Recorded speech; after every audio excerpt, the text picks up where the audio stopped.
السلام علیکم ورحمۃ اللہ وبرکاتہ۔ ناظرین کرام، خلاصہ قرآن میں آج ہمارا 13واں پارہ ہے۔ ناظرین خوش آمدید، مرحبا and welcome to Misbah Ahmed social media. میں اپنے چینل پر نئے آنے والے تمام صارفین سے درخواست کرتی چلوں کہ یوٹیوب کے اس تعلیمی، اصلاحی اور تربیتی چینل کو سبسکرائب کریں، ساتھ میں موجود گھنٹی کے بٹن کو دبا دیجئے تاکہ ہر نئی آنے والی ویڈیو کا نوٹیفیکیشن آپ کو بر وقت پہنچے۔ ظلم و جہالت کے بازار میں اٹھنے والی آواز کو لائک، شیئر اور کمنٹ کی صورت میں سپورٹ کریں۔ وَتَعَاوَنُوا عَلَى الْبِرِّ وَالتَّقْوَى کی عملی مثال بنیں۔ ہم سورہ یوسف پڑھ رہے تھے۔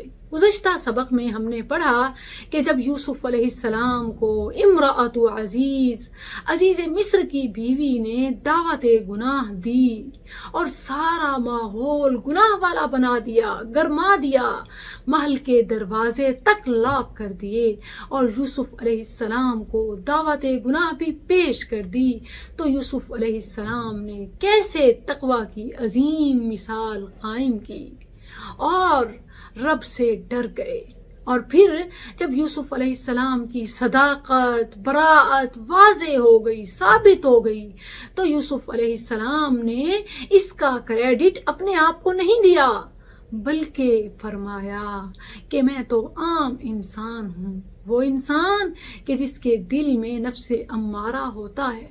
آئیے دیکھیے یوسف علیہ السلام کے الفاظ قرآن نے کیسے بیان کیے۔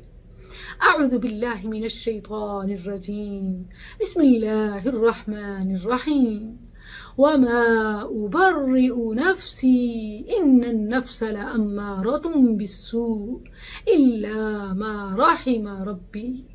میں اپنے آپ کو بری الذمہ قرار نہیں دیتا، جبکہ میری براءت، میری صداقت ثابت ہو چکی ہے، پھر بھی یہ کریڈٹ میں اپنے آپ کو نہیں دیتا کہ میں بڑا پارسا ہوں۔ نہیں، ہرگز نہیں، کیونکہ ہر انسان میں ایسا ضمیر ہوتا ہے جو اسے گناہ کی طرف مائل کرتا ہے، مجبور کرتا ہے، لے جاتا ہے، گناہ والے کام سجا کر اس کے سامنے پیش کرتا ہے۔ کبھی کہتا ہے نفس امارہ کہ کیا ہوا، کوئی بھی تو نہیں دیکھنے والا، کر لو، تو کبھی کہتا ہے اچھا اگر گناہ ہے بھی صحیح تو توبہ کر لیں گے، معافی مانگ لیں گے۔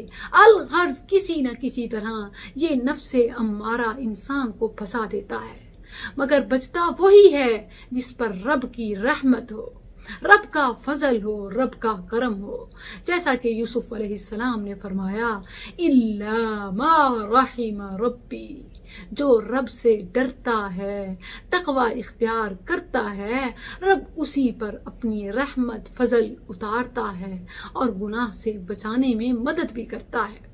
ناظرین، اس سے جہاں یوسف علیہ السلام کی کسر نفسی ہم نے دیکھی کہ وہ نیکی کو اللہ سے جوڑتے ہیں کہ اگر میں گناہ سے بچا تو میرا نہیں، میرے رب کا کمال ہے، اور اگر کسی انسان سے کوئی گناہ ہو جاتا ہے تو یہ انسان کا اپنا کیا دھرا ہے کہ اس نے نفس مطمئنہ اور نیکی کے ضمیر کو لبیک نہیں کہا، بلکہ نفس امارہ کو لبیک کہا اور نفس امارہ کی بات مان لی۔ یہ ہمیں سمجھ آیا۔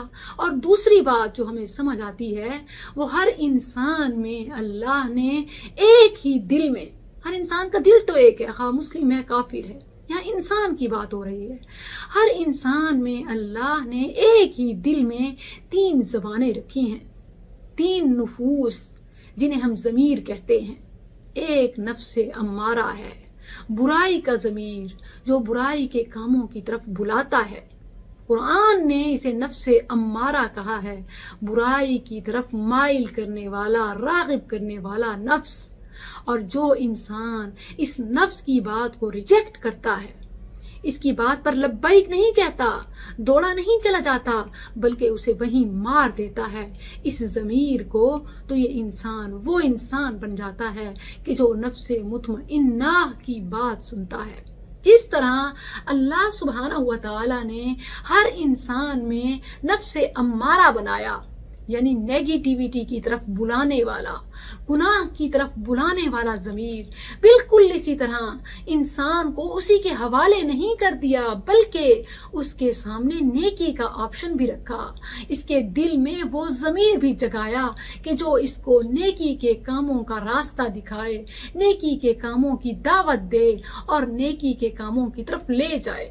اور نہ صرف یہ کہ یہ دعوت دیتا ہے نفس مطمئنہ، بلکہ سورۃ الفجر میں ہے کہ یہ گویا یہ نفس مطمئنہ نیکی کرنے والے انسان کو تھپکی بھی دیتا ہے، تسلی دیتا ہے، گویا نیکی کرنے پر اسے تھمز اپ کرتا ہے ویل ڈن کا، کہ تو نے بہت ہی اچھا کیا، تو نے نیکی کا کام کیا اور برے راستے کو، نفس امارہ کو ریجیکٹ کیا۔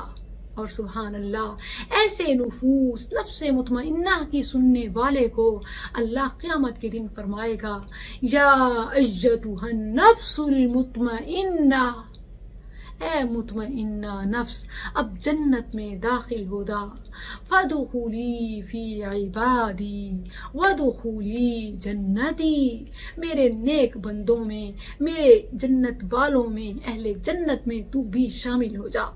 سبحان اللہ، اللہ کا کتنا کرم ہے۔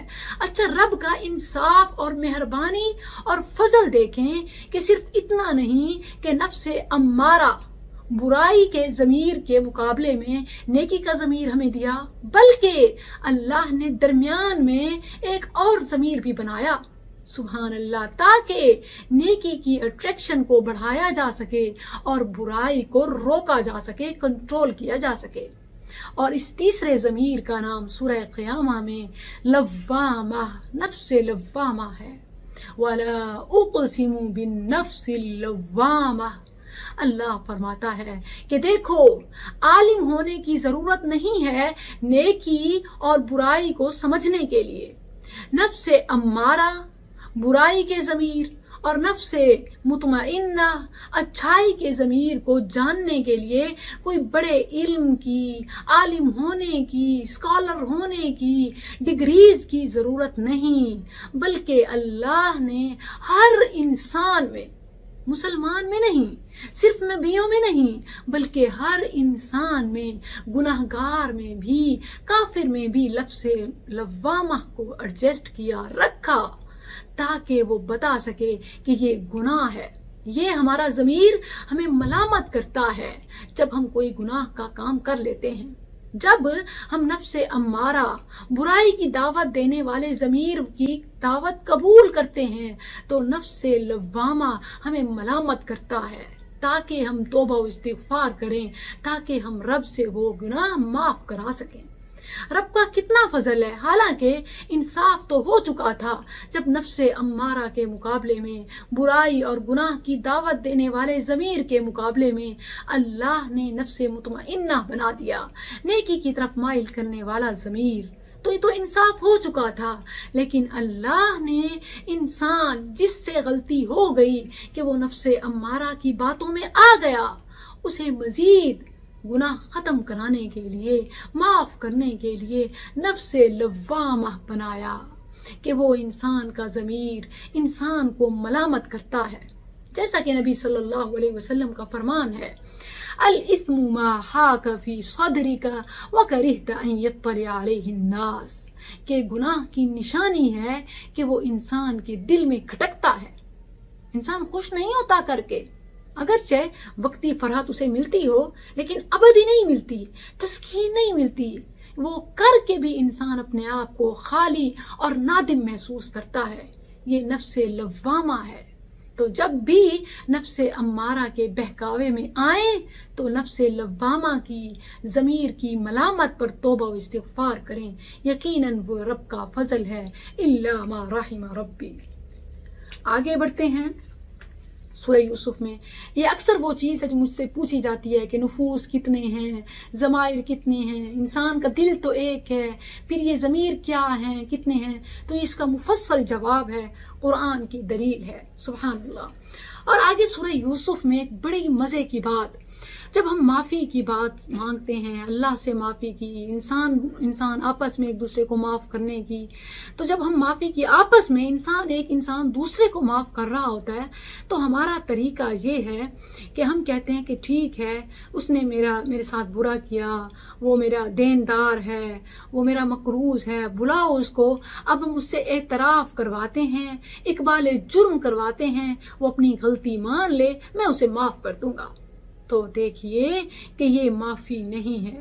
معافی یہ نہیں کہ آپ سامنے والے کو شرمندہ کرو اور پھر معاف کرو، اس سے اقبال جرم کرواؤ، اسے اس کی غلطی منواؤ، تسلیم کرواؤ، اور پھر آپ نے کوئی دریا دلی کا ثبوت دیا اور معاف کر دیا۔ بلکہ یوسف علیہ السلام کی مثال دیکھیے کہ جب بھائیوں نے نعوذ باللہ انہیں مارنے کی کوشش کی، کنویں میں ڈال دیا، ایک قسم کا موت کے گھاٹ میں اتار دیا، یہ تو رب نے بچایا، اور پھر اس نے نبوت بھی دی، سلطنت بھی دی، بادشاہت بھی دی، اور پھر بھائیوں کو بھکاری بنا کر سامنے دربار میں لا کر کھڑا بھی کیا۔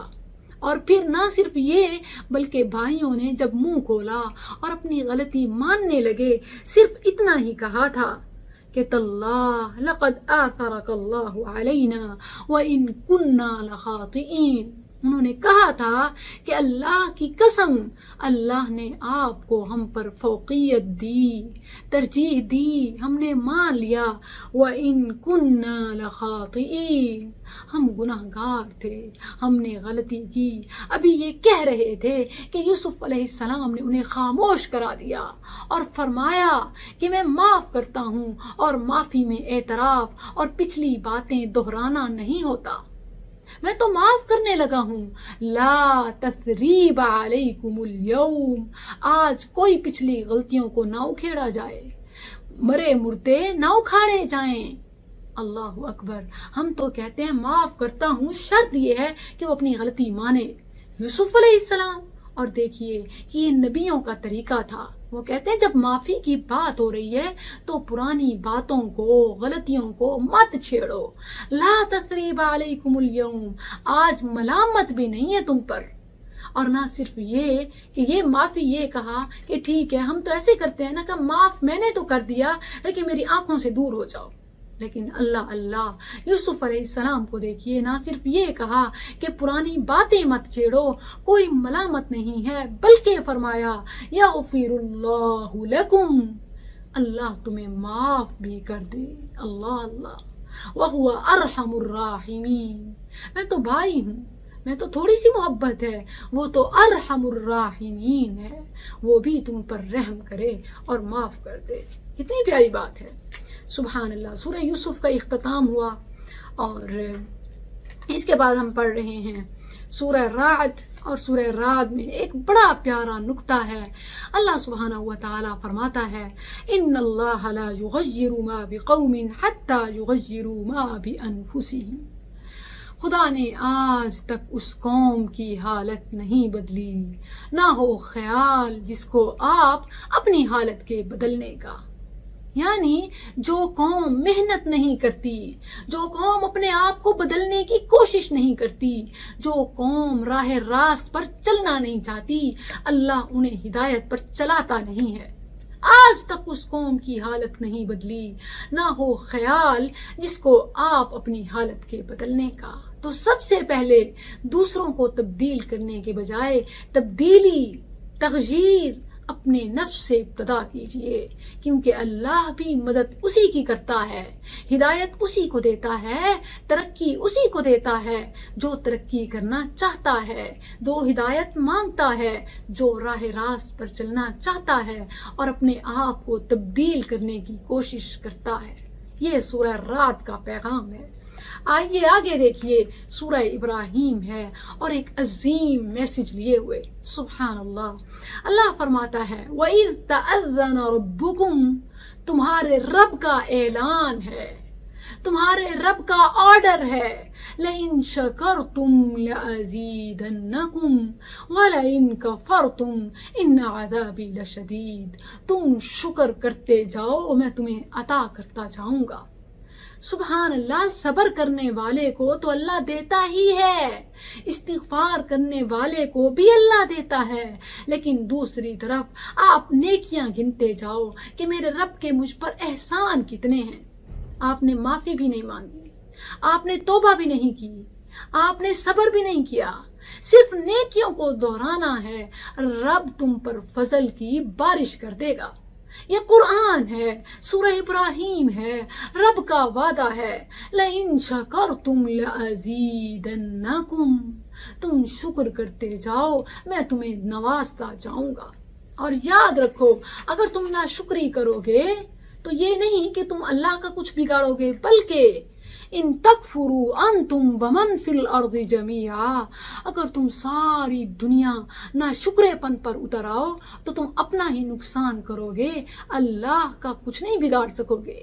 ان اللہ لغنی حمید، اللہ تو خوبیوں والا، وہ تو لائق ہے شکر کے، وہ تو خوبیوں والا، اور تمہاری ناشکری سے بے پرواہ ہے، تمہارے شکر سے بھی بے پرواہ ہے۔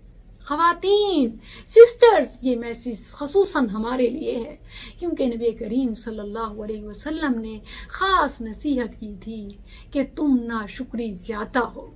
جی ہاں، اپنا موازنہ کیجئے اور ناشکرے پن کو نکالیے، کیونکہ ناشکری نعمت کو کم کرتی ہے، کبھی زیادہ نہیں کرتی، جبکہ شکر نعمت کو بڑھاتا ہے۔ سبحان اللہ۔ اب آئیے آگے دیکھیے، جو اختتام ہے ہمارے 13ویں پارے کا، وہ ابراہیم علیہ السلام کی دعائیں ہیں۔ انبیاء کی دعاؤں کو اپنی دعاؤں میں ضرور شامل کیجئے، کیونکہ ان کی وہ دعائیں ہیں جو مستجاب الدعوات ہیں، جن پر قبولیت کی سٹیمپ لگی ہوئی ہے۔ اللہ نے انہیں شرف قبولیت بخشا۔ اور وہ ابراہیم علیہ السلام کی دعاؤں میں سے ایک دعا یہ بھی ہے کہ رب اجعل ھذا البلد آمنا، اللہ مکہ کو امن والا بنا دے، وجنبنی وبنی ان نعبد الاصنام، شرک سے پاک کر دے۔ سبحان اللہ، پوری دنیا میں بھی اگر شرک کا راج ہو تو اللہ نے مکہ کو بچایا ہوا ہے۔ یہ ابراہیم علیہ السلام کی دعا ہے۔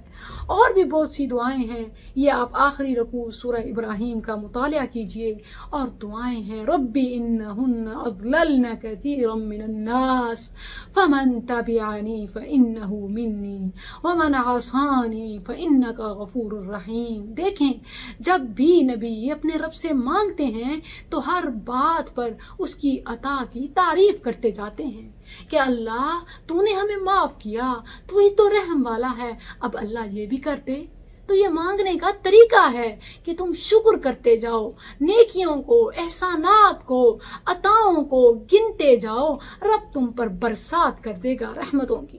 سبحان اللہ۔ اور دعا ہے کہ ربنا لیقیموا الصلاۃ، اللہ نماز کا عادی، یہ دعا ہم بھی اکثر تشہد میں پڑھتے ہیں، رب اجعلنی مقیم الصلاۃ ومن ذریتی ربنا وتقبل دعاء۔ تو پس منظر جانیے، یہ ابراہیم علیہ السلام کی دعا ہے، ربنا اغفر لی ولوالدی وللمؤمنین یوم یقوم الحساب۔ السلام علیکم ورحمۃ اللہ۔